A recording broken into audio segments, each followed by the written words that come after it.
tell us about what you are working on at the moment in a bit more detail. Mm-hmm.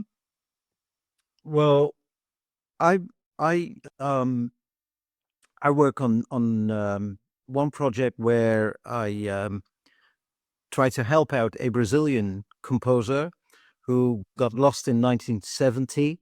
Nobody knew where he was, and I read about him in The Guardian, actually. And I heard his music, and I was amazed about the goodness of it all.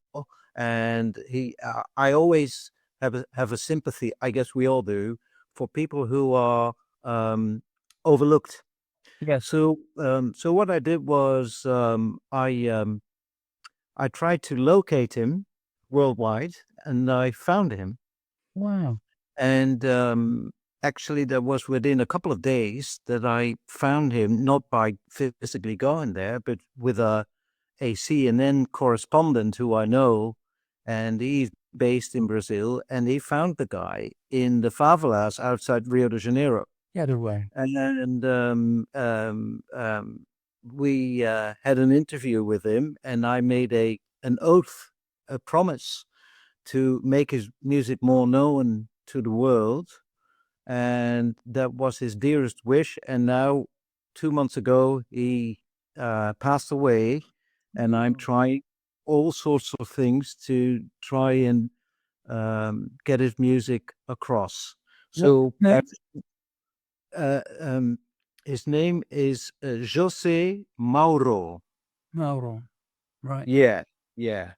And so that's one project, and not as a commercial guy, not as a label or whatever, but more as somebody who felt, and that's what I also told him, that I had an urge to find him because I feel we have the same music aesthetic. It's an artistical kinship which is hard to explain or describe. Um, um, if we want to break it down literally, it could be, I like his choice of notes. I like the timbres he uses. I like his harmonical depth. But these are all adjectives and superlatives. But I truly felt that with them, like I did with Billy McKenzie at the time. Yes. We worked together for Cherub and Tim. Yeah.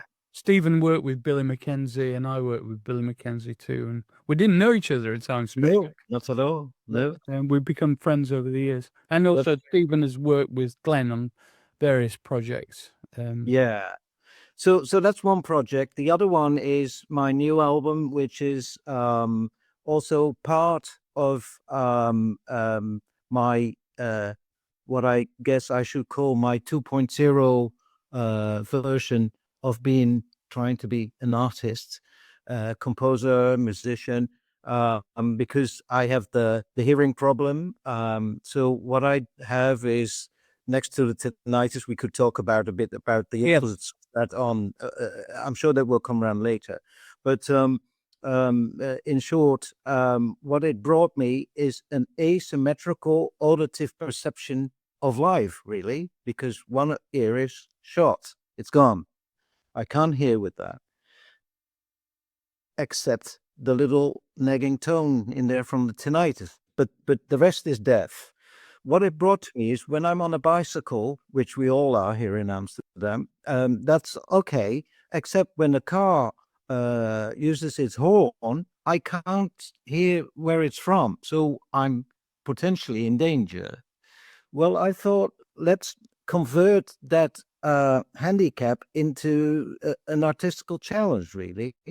So my current album project, working title is Asymmetrical Dot, where I have to deal with that disbalance in perception.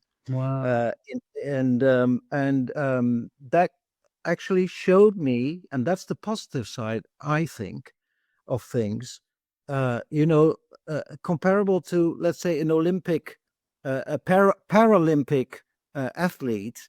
There is a deeper energy to be reached for inside when you're in need for motivation or extra motivation. It's a bit like the neuroplasticity thing, isn't it? It's like Yeah, there's always a kind of buffer somewhere that you can draw upon. that's right. And this is very interesting from a sonic point of view. I mean, you looked into the science of tinnitus, presumably, and have you looked at cochlear implants and things like that? Yeah, I can answer that question with the following. I went off to all sorts of people, specialists in the alternative world, in the academical world, but for the cochlear implant, the professor I talked to over here in Holland, he said, "You are a passionate musician, and therefore I do advise you not to take the implant because it is still in its infancy, Right. and you will not find comfort or recognition or feedback from the signal coming in and being amplified by the implant because it's really sort of lo-fi." It's not good enough for you to work with or live with. So he said, "I advise you not to take it," which is what I believe in what he says. So that's what I did. Have you found any relief from it in the time that you've had this symptom? Sorry? Have you found any relief from your tinnitus for the things that you've tried and experimented with? Yeah, it's become an industry of all kinds of opportunist parties, unfortunately online, where obviously they have the magic formula for you. And one of the things I've learned was sounds a bit negative, but I learned that hope to improve is something that can backfire. So when there's false hope in succession, in investigating all of the possibilities, also the wrong ones or the false ones, made me feel very nervous. So I decided to follow the line of acceptance. And acceptance brought me further than the neglect or the refusal. Interesting. That's a psychological. And I've actually heard that before from people who've got tinnitus, is that when they almost surrender to it, you do reach a place of, I don't want to use the word peace because it's far from it, but it does soften it, doesn't it, rather than constantly trying to fight against it. Absolutely. You're going to lose the fight. That's for certain. I have a form where it's a consistent sound signal in my head. But however, I was on a cognitive therapy session with another guy who suffered that.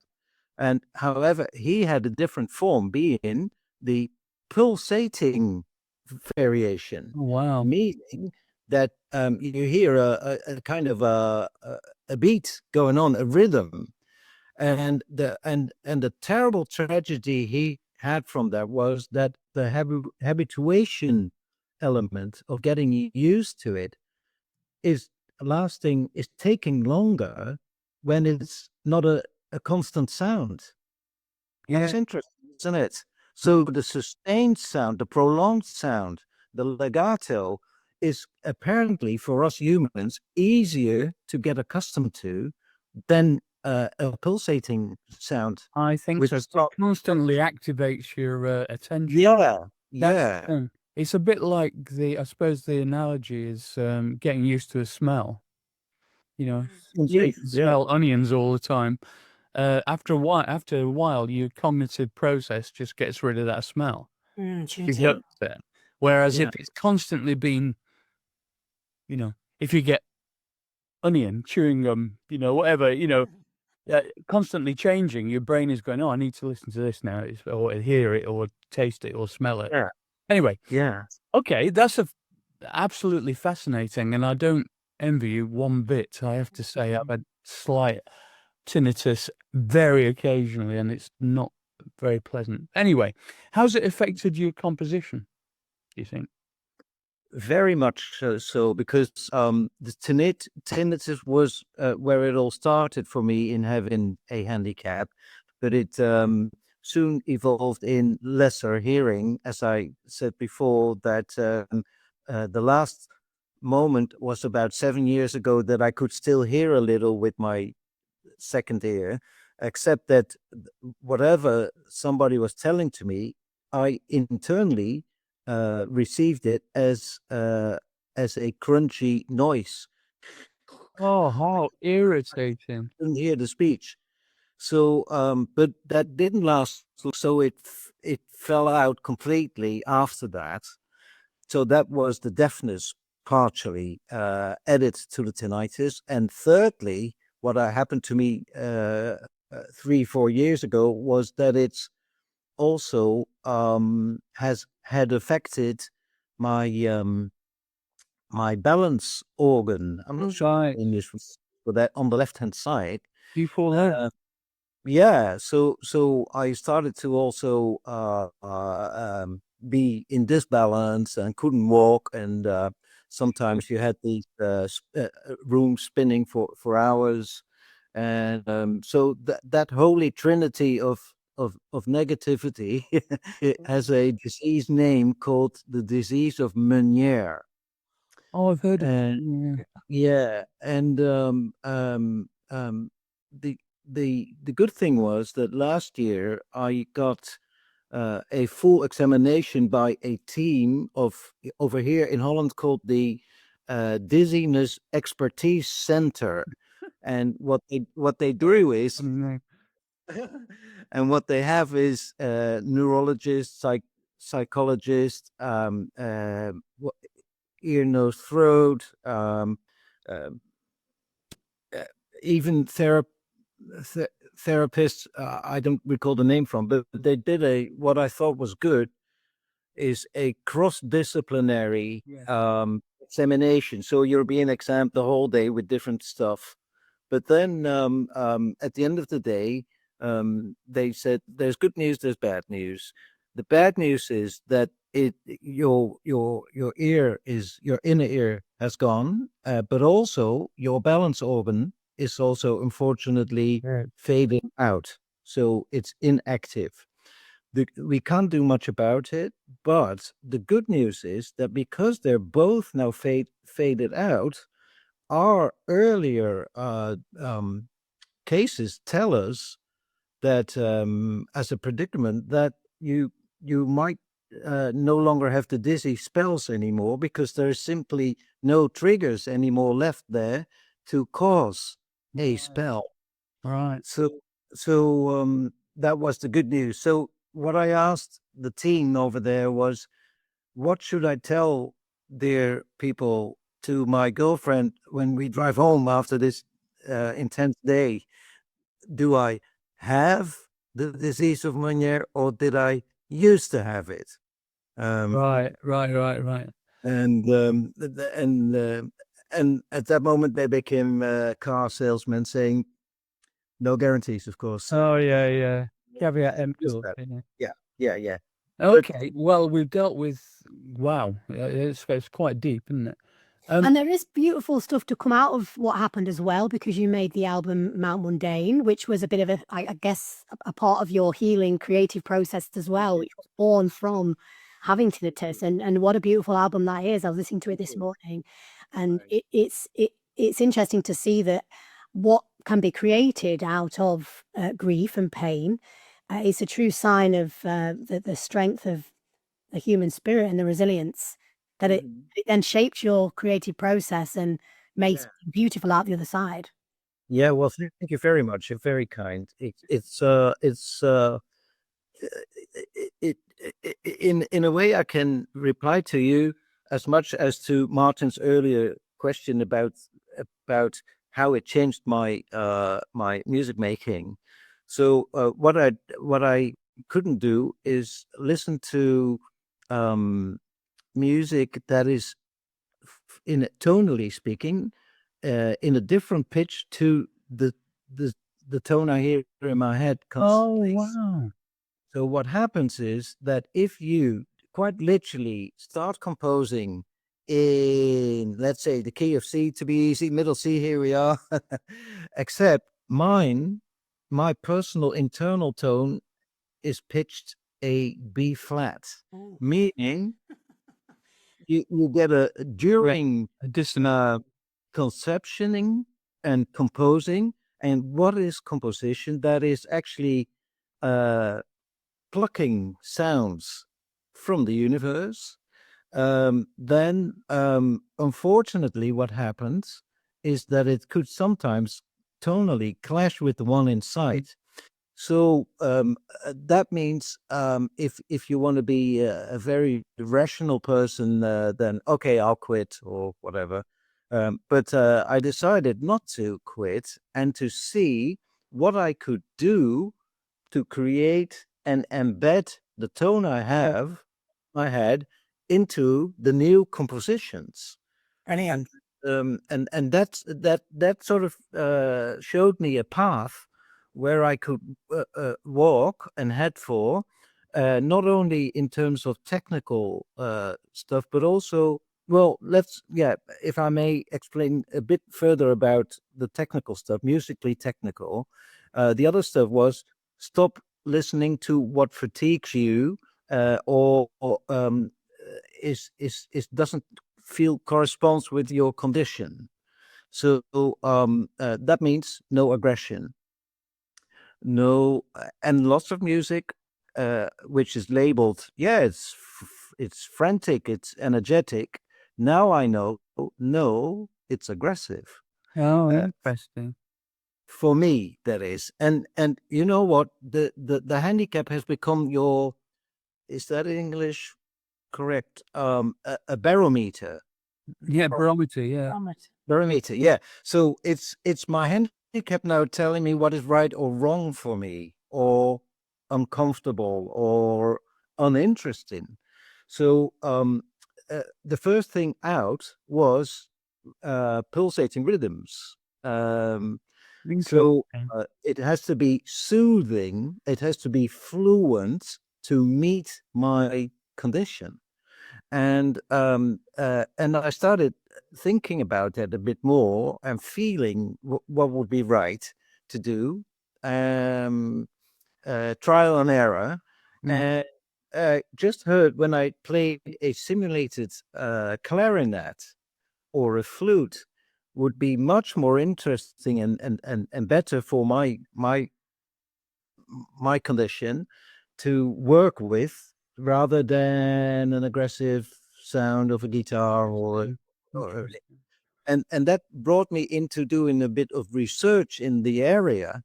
Quite literally, musically, I started listening to milder types of music, woodwinds, not usage of the tritone, the devil's in the voice. So I kicked that out of the window. And then suddenly I thought, yeah, but it shouldn't become too, coming from the early 80s, it shouldn't become too mild and too, because we in the old days would call that, that's corny. That's, So I decided to see if I could spice up the mildness musically, like a chef. So what I did was I found out that the French impressionist composers of yesteryear, Yes, Debussy, Ravel, etc., they had a certain mildness, but with a added layer of depth, musically speaking. yes, By having more, allowing more exotic scales, and like the gamelan from Indonesia, etc. And that made a palette for me, where I could work with to continue my, my. that's amazing. What a journey. What do you think, guys?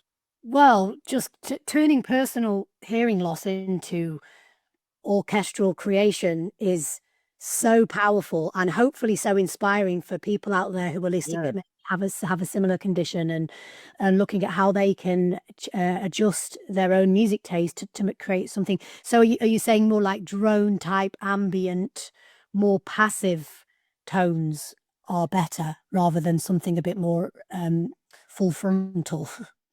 Well, yes, indeed. Except that I can remember that, and this is a whole mental journey as well, that I wasn't particularly a big fan of drone and ambient music before I had the handicap. So I confess. So Love it.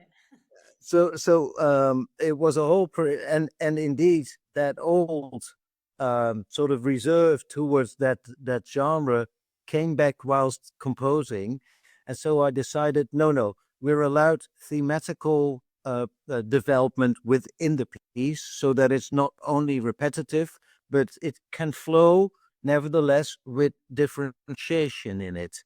And that was really the main insight for that album. So I can do actually anything, not do the 4/4 rhythm like we used to do in pop.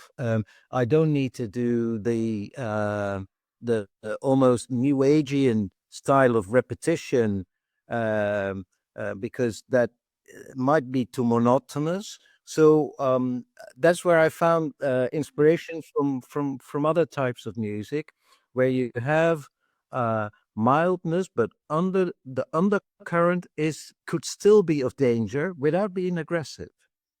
Wow. How do you think that would affect you? Say, for instance, you were commissioned to do a soundtrack for a film or a TV program. Mm. Do you think you'd be able to still cover the range of music that you need to produce to do that? Good point. No, because the development of film music, of which I'm a devotee of, unfortunately not of the last 10 years of film music in the mainstream, the Hans Zimmer stuff with the bombastic, all of that, and the Hollywood blockbuster movies. No, I think I should also. I haven't been asked. I probably will not be. But the good point is that I probably should be honest to myself and would have to say no, even though it'd be, Yeah, of course, it'd be commercially a good thing to do. yeah, lucrative. Yet, I have to say that I'm back in force again. I feel personally and artistically, except no. I have to also, and that's part of the resurgence, I guess, is to acknowledge your limitations, and again, that's the acceptance process. So, would I like to do the next Star Wars if asked at all? No, because I don't like it, but also I can't anymore. It'd be too noisy, too much. Well, I've been acknowledging my limitations for 45 years, so don't worry about me.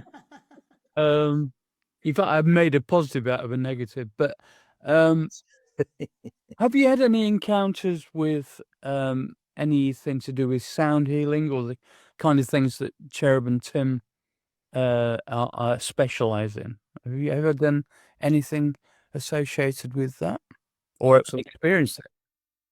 Yes, my late mother, she passed away a month ago. Oh, I'm sorry.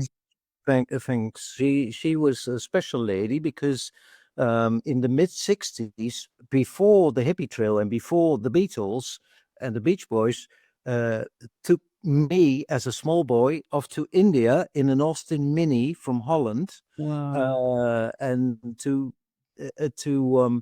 to find her inner self, and we went into an ashram over there in 1967, and that's where I got in touch already with sound therapy locally, and I was a boy just probably wanting to see an edition of, what was it at the time, Bonanza or something. So it was a bit weird being there as a boy, and also the school I was on in Amsterdam gave me some of these basic schooler books about language. But when I looked around me, reading through those books, not for real. But what I saw around me in the ashram as a boy was people chanting. Yes. And doing water cures and lots of esoterical influences there.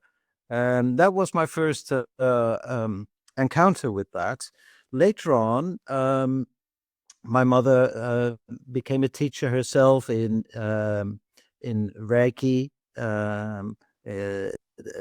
Tai Chi, yoga, and she had a school here in Amsterdam where she had her people coming for her, and later she became a bit of a mentor for people in despair, and you could call her at night and or way after midnight for advice.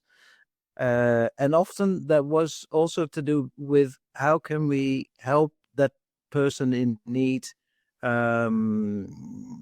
And she came around, with the bowls, the sound bowls, and I sort of played them unknowingly for her, and unknowingly about the effects of it and the intention of it. So it was a very naive introduction to that world. But later on, I started to get interested myself because of, we all have, when you're passionate about sound and music, you start to get interested in the power of the frequencies. Yes. And the frequencies and the overtones is the first thing I thought is something. Again, actually, speaking of it, now we speak of it, I suddenly realized that the new path I've taken as a composer is actually finding out what the harmonics, the overtones are in each mild instrument, so there can still be the undercurrent there, or that you're actually messaging something, expressing something else on top of the regular. Yes. So that's what I, in fact, what I did, and that's not per se very pure, but over here in Holland, I was asked to do the theme tune for the children's news national on public TV. That's years ago. I think in England it was called John Craven's News Round. Yeah, that's right. Yeah. Yeah. So I did my version here, but what I did though with electronics was to add an ultrasonic signal in there, which humans couldn't hear. But the effect was that in many a home in our country, dogs started to bark. If they heard the signal, and they could alarm their bosses and their kids. Listen, the new show is starting. Oh, that's brilliant. I didn't tell our equivalent of the BBC, it's called NOS over here, that I did that. But years on, when it was harmless, I confessed that. So yeah, that was my weird choice to use such a knowledge in the applied arts. Wow. Well, when you come over to London, I strongly recommend that you let Chero give you a sound bath experience, Yeah. maybe with a massage as well. I honestly think that the brain is such an amazing thing that if we allow it to reconfigure and are open to the idea that other superpowers can emerge despite disabilities, that maybe something like the purity of the tones of what Cherub and Tim deal with in particular, away from the electronic world, which is what I know about, can possibly, I don't know, engender some other or reactivate some other part of your auditory processing. I don't know. It's just a thought. But anyway, they know what they're doing, and I think it might be worth a go. Well, the fact that you actually got your experience from sound healing straight from source in India when you were a child, what a benevolent and pure way to receive it. Tim and I both had amazing experiences in India. It's one of the founding countries of some of these ancient instruments that we play. We've both been there. We've both, it's been very influential on both of our journeys, but we've been there as adults. I can't imagine what that must have done as a child. It probably, and it sounds like your mother was an incredible woman who touched a lot of lives as well. So it sounds like it's all been part of your own journey to become who you are with music and the experimentation that you've had. It probably started in childhood and still continues now. Yes, that's right. And she was also a ballet teacher, and she and I used to. She was sent off to a South American country called Suriname, and she was giving dance lessons over there.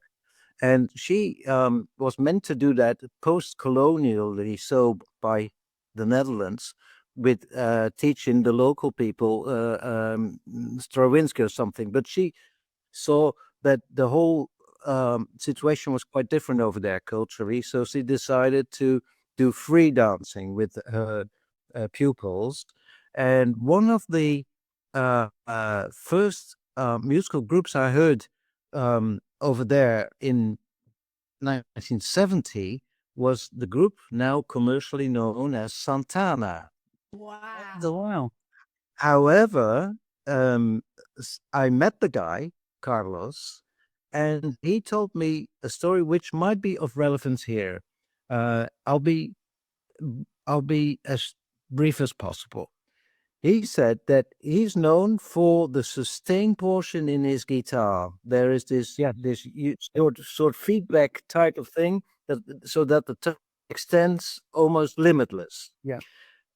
However, he says the whole session is that I did want to do that with an audience in mind, live audience, instead of a recording indirectly. So he said, I tried it, and when the audience wasn't open to my message, my musical message, the guitar wouldn't produce the feedback. Wow. And so that was his channeling into the soul of the audience. I think that's an amazing, That's incredible psychology around sound, isn't it? Exactly, and through something called sympathetic resonance as well. That's it. You have to have that almost energetic rapport with whether it's a client or a huge crowd. Yeah, it's a group of people experiencing it. It's a shared energy field, a unified field that is alive, that is sentient in a way, and we all vibe off each other. So for Santana fans out there, just make sure you give him some good vibes when he plays. Keep going. Tim, do you have anything to contribute to this? Yeah, I'm actually a couple of things I want to ask you. Do you predominantly compose in B flat? That's the first thing. Yes, I do. Yeah, and do you hear everything inside your head as opposed to have to sort of tinker externally on instruments? So you're internally hearing what you wish to do. Yeah. Yeah, but not the choice of coloring. So instrumentation translated into musical instrumentation. I hear the colors differentiating. In the parts I try to create, but I can't hear if that's per se a specific instrument. Okay. Right. I've got a question for you. This is a very difficult question. So, what distinguishes your compositional practice or the end result of it from fellow composers that are similar? Well, what's your USP? What's your unique sales proposition? Well, your colleague, I can only feedback what people said to me about it. One of them being your colleague, Tony Visconti, the Bowie producer. He said, that's a typical color combination of the Dutch guy. Is it? The guitar and the vibraphone playing in the unison. He said that's your thing. So that I never was aware of that. But there was another person who no longer is with us called David Bedford from England. Yes, I know David Bedford, yeah. David was the orchestrator for Tubular Bells, amongst others. Yeah. And I worked with him a couple of times, and he tend to say to the people who performed my music, here you have to be aware of this being a typical Stephen Emmer chord. Now, there's only a few chords around, so it can't be the choice of notes. It's the way you time it. So where it comes in the timeline, a certain harmony, thereabouts, roughly, I think is where I tend to do that. So what is the chord? That's a diminished chord. That's always the sus4. Yeah. And I play that somewhere where it doesn't belong. And that is not a choice, but that's because of my ignorance. I've always used ignorance as a massive tool in my compositions. Yeah. No, I'm being facetious, but also I'm kind of serious. You know, I don't know. I have no idea which rules I'm breaking, so therefore I break any rules. Yeah. And I think that's really what helps me Mm-hmm. not be a traditionalist. I always remember a friend of mine in Sheffield when I was growing up who was a very talented guitarist as a teenager. He used to practice scales every day, and he knew all the blues scales and the different other scales, and he became quite embittered in the end, because really every time he tried to improvise, he'd just fall into these patterns. And that's right. Yeah. And of course, when I started with electronics, it's like, I don't know what the hell I'm doing. I was like, does it sound right? Is all that matters to me. And so there's a big discussion between conventional training but as an orchestrator, right, you need to be able to impart your information to huge orchestras on occasion. So you conduct as well, right? No, I can't. Well, it's about time you bloody learned. I mean, I drive, and I'm thinking of learning to drive at the age of 70. I think that's quite. Yeah, you're right. Yeah. Tim did a conductor's course last year, didn't you, Tim? It was one of your other lives. You could have been a conductor, couldn't you? Yeah, it was very good for ear training, which isn't necessarily going to be assisting, but no, in depth, you get an idea of the rhythmic movements and the counterpoints, etc., etc. So it's quite insightful. Much harder than it looks, oddly enough. Actually, when you go into depth with it, to do it properly, it's yeah. Then and when I'm lucky enough, I go to see a lot of different conductors, so I get a kind of idea of obviously what I like. It's all very personal and subjective, isn't it? What we enjoy. But it's I mean, the sign of a conductor is when you can get into the core and the heart and the soul of what the music is. And I always use this phrase, actually, which will probably apply to the way you approach work. You are both a master and a servant to the music. It's well put. You have full integrity with the language of music, fundamentally. What it's Yeah. Well, if we touch on the subject of conducting for a moment, I talked to someone about Sir Simon Rattle recently, and that person told me, actually, an engineer doing front of house in the Concertgebouw here in Amsterdam. The classical concert hall.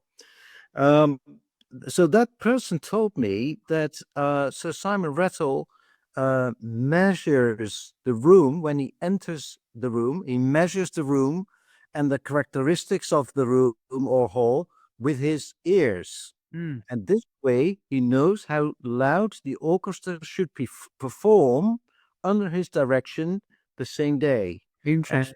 And it's very interesting that the ear not only receives but also measures. Yes, to be intriguing. And I might suggest that's an awareness of the spatial sound itself. And to give you a little story on Simon, actually, I met him 60 years ago. We were both in the same orchestra together, so we know each other very well. Great. And I was always, one thing that really impressed me from the outset, when I met him, we were once walking towards a rehearsal and he had a gong in his hand. This is before I was familiar with gongs. And obviously I said, what's that for? He said, well, it's for the orchestra. He said, but I'm not sure I like the sound. And he sort of struck it. And of course, to me, to my novice ears, it sounded wonderful.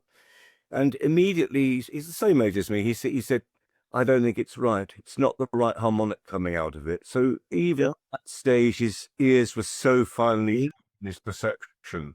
Yeah, the fact that in particular, I work in kind of spatial sound, 3D sound, has entrained me now into understanding sound a lot better in terms of balance.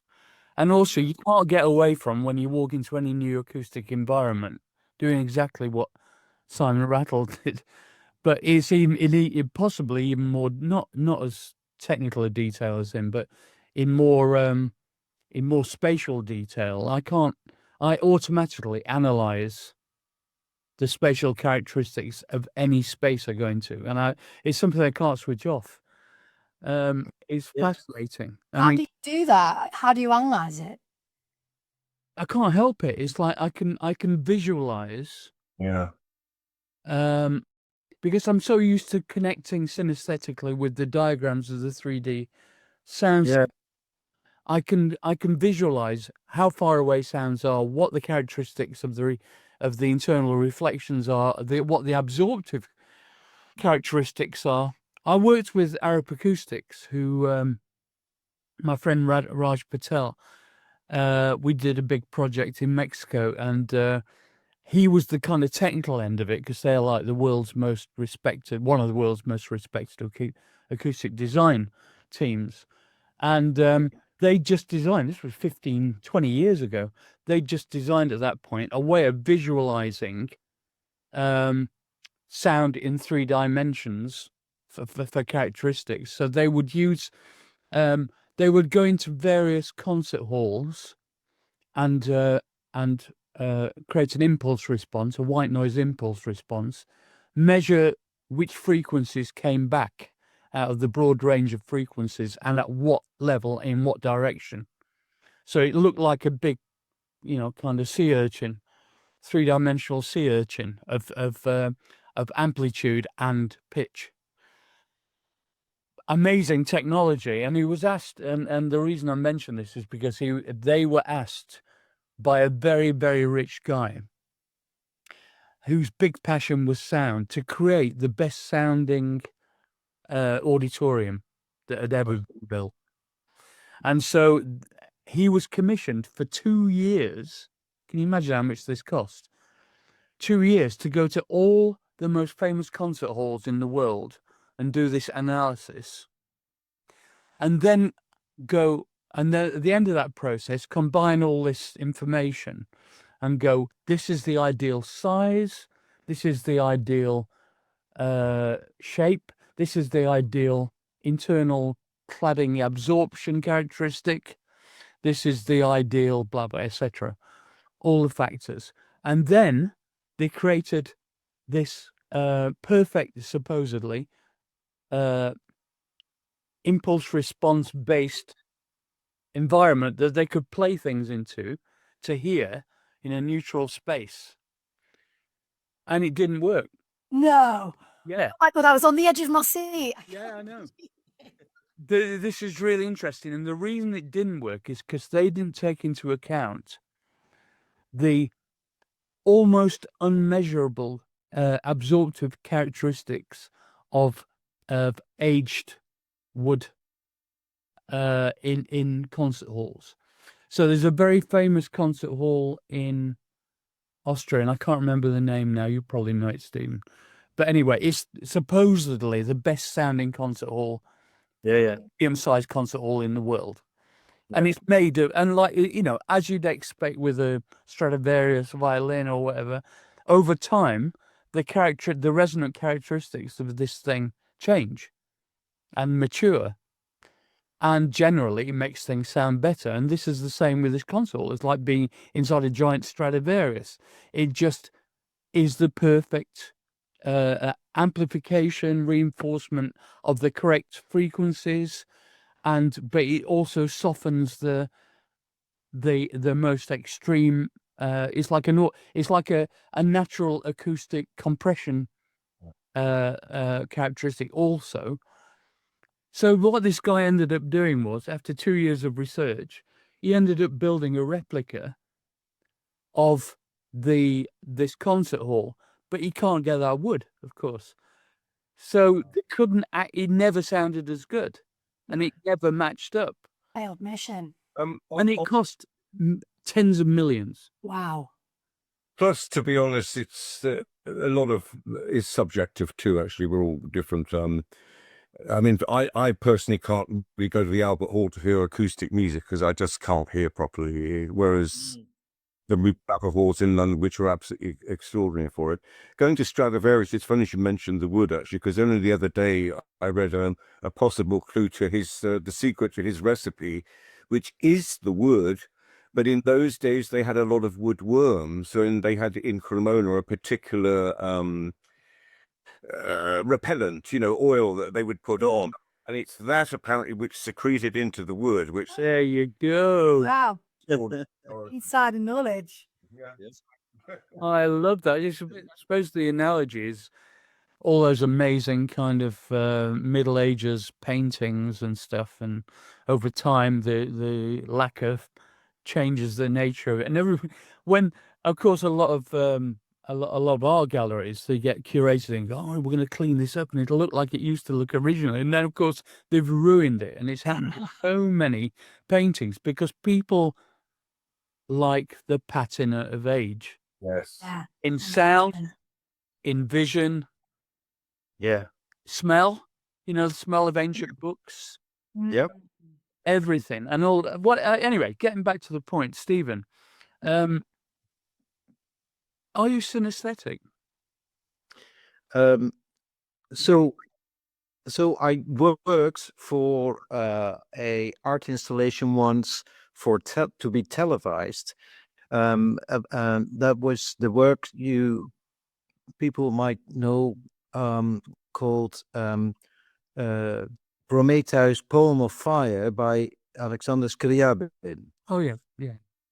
Well, he at the time wrote a luce part in the musical score, a light part in the musical score. So I was coupled as a conceptual musician with a lighting designer. Great. For this project. However, he and I clashed on interpretation. All right.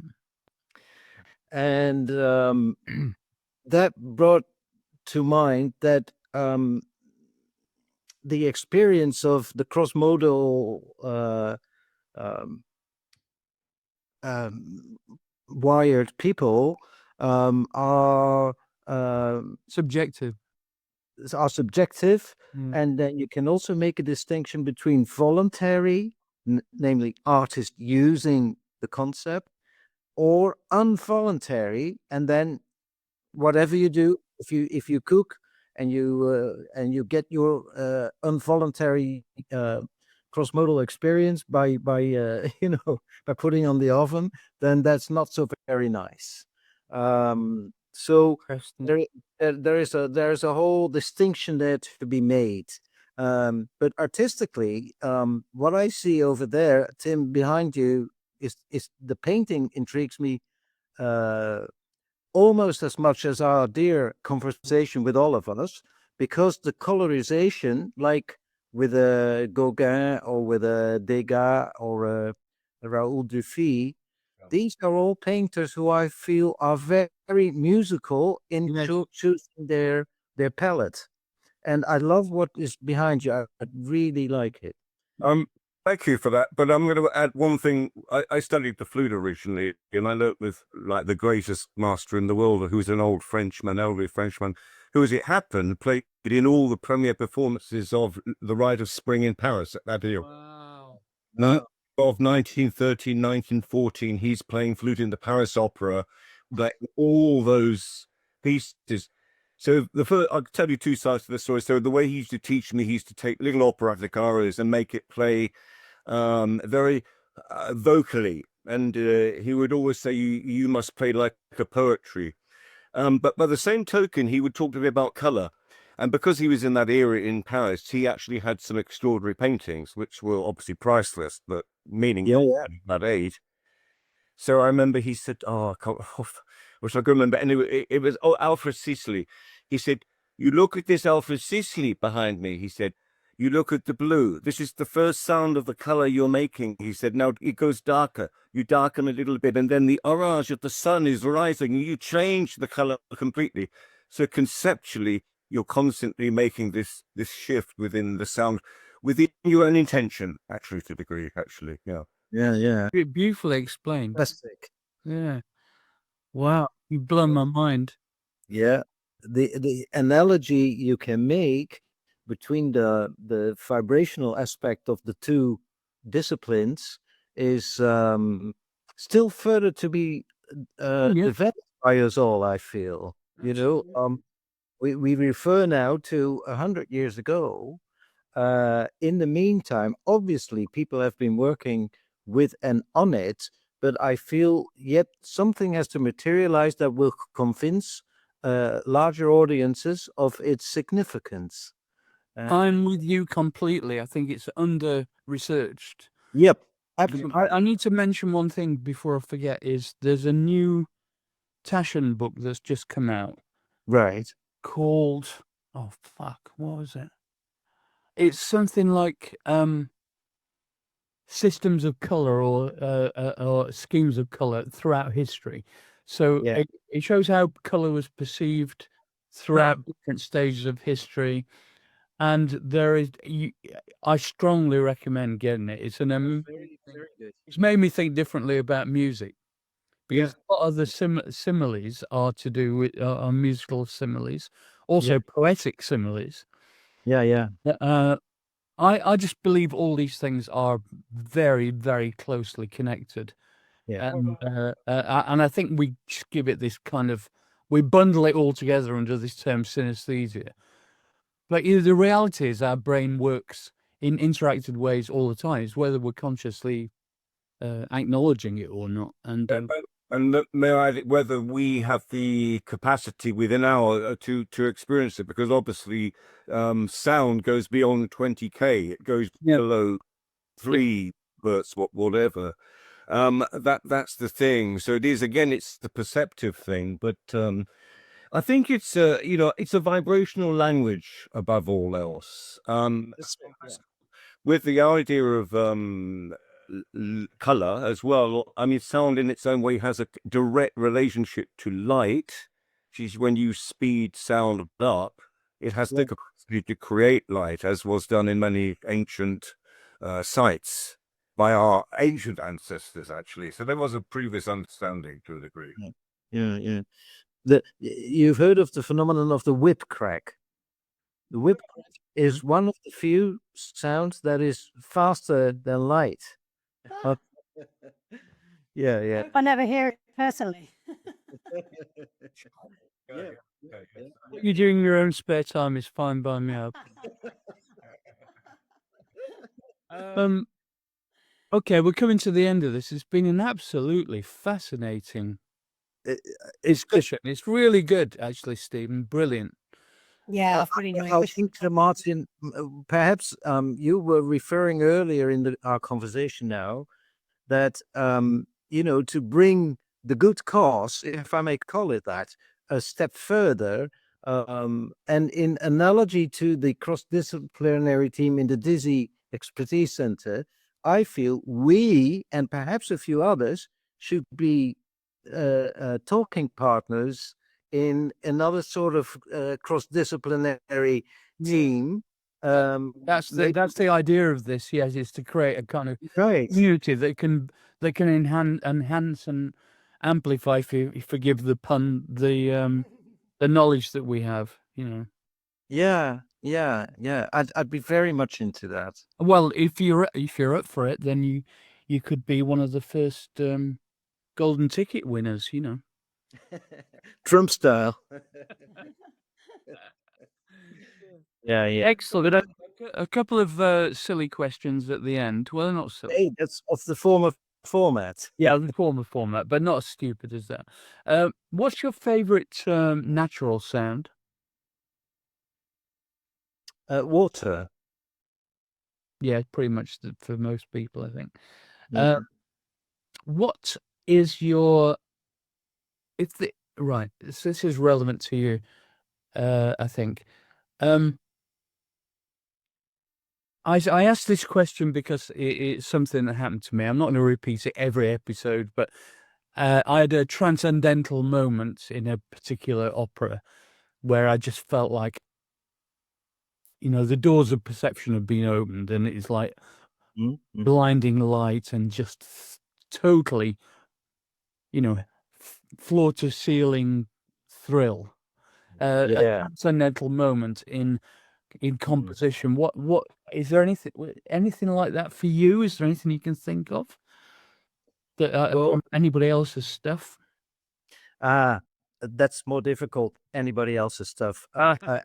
I meant to do a selfish version of. I'll go for it. Go for it. Yeah. Well, which is, Cherub, when I recorded the album you referred to, Mundane, actually the conceptual meaning behind that is clear to all, isn't it? Mount Mundane, leave the mundane, the banal behind you in search for a higher sort of version of ourselves, and the world will be better. So Well, that's exactly what I got from it too. Take the step, take the leap, climb the mountain. yeah, The mundane behind. exactly that. But I lost what. Oh yeah. So during the recording of that album, coming from where I came from, with the medical history and all of that, and getting back into music again after a while of not having been able to do it. What happened was when the choir was rehearsing for the recording in the studio room, I was allowed to stand next to them, and when I heard their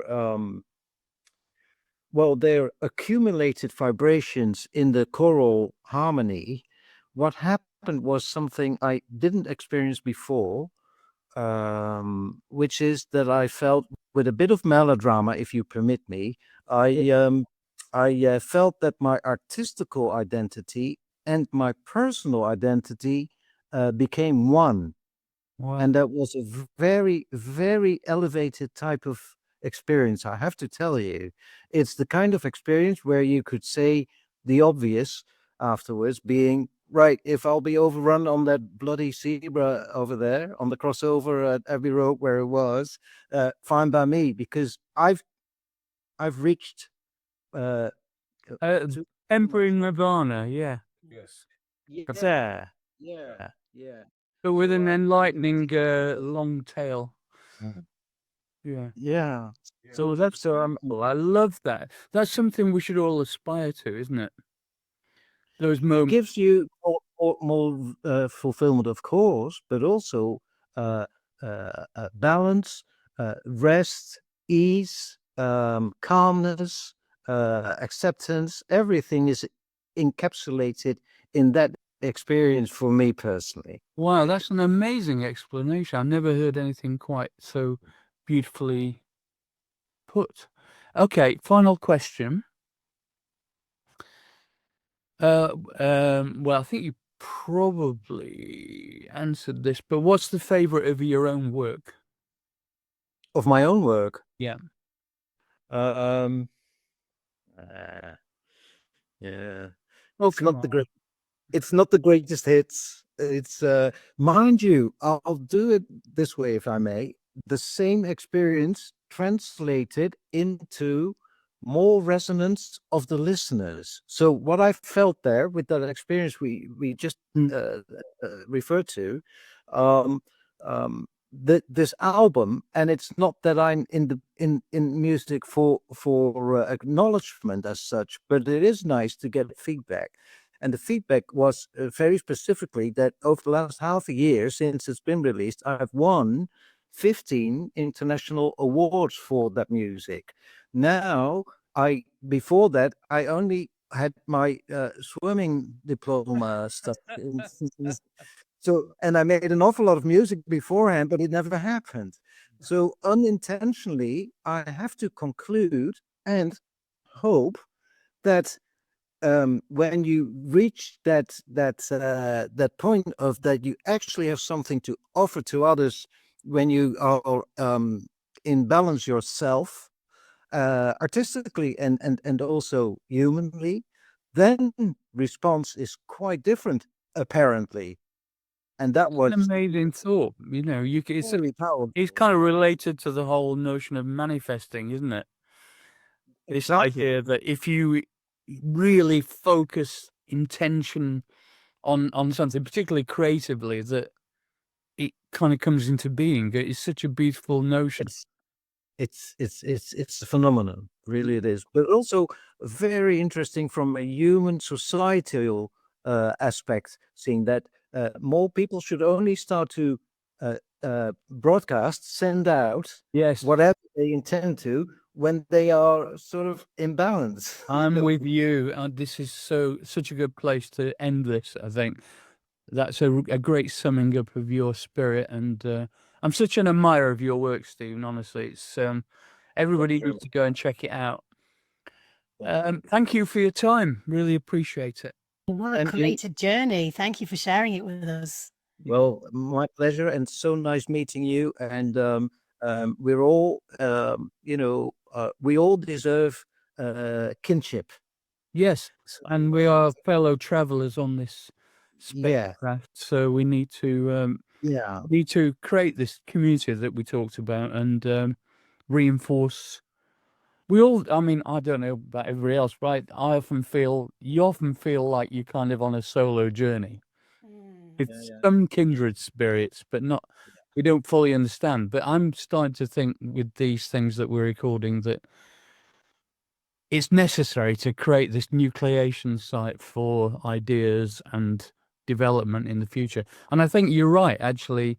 Probably scientific researchers would be very interested in the more artistically and creatively driven perception of sound, not just technical aspects. Yeah. Yeah, it's time to unify, and together we can birth a universe with our. Oh, hello.